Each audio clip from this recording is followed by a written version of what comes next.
रास्ते में जो भी मिला उसने यही आशीर्वाद दी कि तुम सात भाइयों के कारण तुम्हारे भाइयों सुखी रहे और तुम उनका खुश देखो सुहाग का आशीष किसी ने भी नहीं दिया जब वह ससुराल पहुंची तो दरवाजे पर उसकी छोटी ननद खड़ी थी। वह उसके भी पाँव लगी तो उसने कहा कि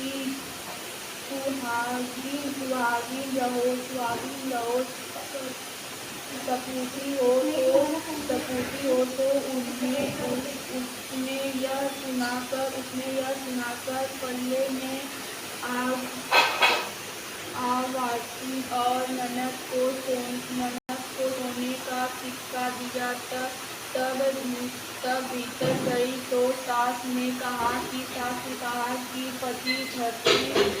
पति धरती पर पड़ा और तो वह उसके पास जाकर उसकी सेवा करने के लिए बैठ गई। बाद से सास ने दासी के हाथ बची खुची रोटी भेज दी। इस प्रकार से समय बीतते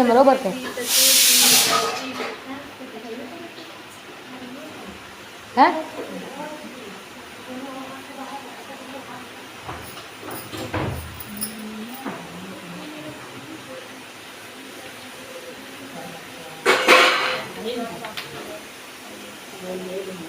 जब करवा चौथ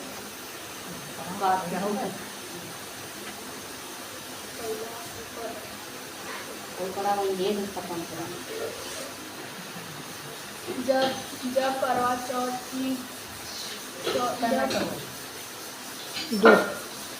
दो आई तो वह गुस्से में बोली, भाइयों की तैयारी करवा ले दिन में चंदा उसने करवा ले खंडन करने वाली करवा के भूमि करवा ले। तो यह सुनकर वह चौर माता को देखकर उसके पाँव पकड़कर गिराने लगी। ये चौर माता रोगी, मेरा सुहागन तुम्हारे हाथों में है। आप ही मुझे सुहागिन करें।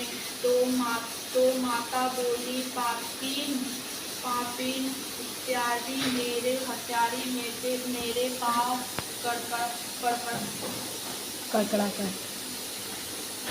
कड़कड़ाकर क्यों बैठ गई। तब वह बोली कि जो मुझसे भूल हुई उसे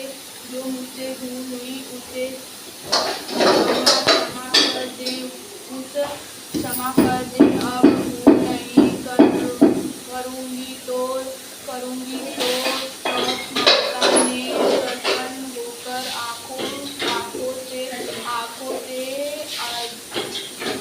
काजल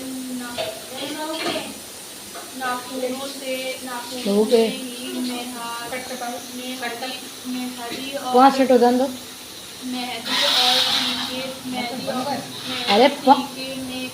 टीके में से रोली लेकर छोटी उंगली से उसके आदमी पर छींटा दिया। तो वह उठकर बैठ गया और बोला कि आज मैं बहुत सोया। वह बोली, क्या सोए, मुझे तो 12 महीने अपने मुझे खाली 2 12 पेज महीने हो गए। 3 पेज आप के साड़ी जा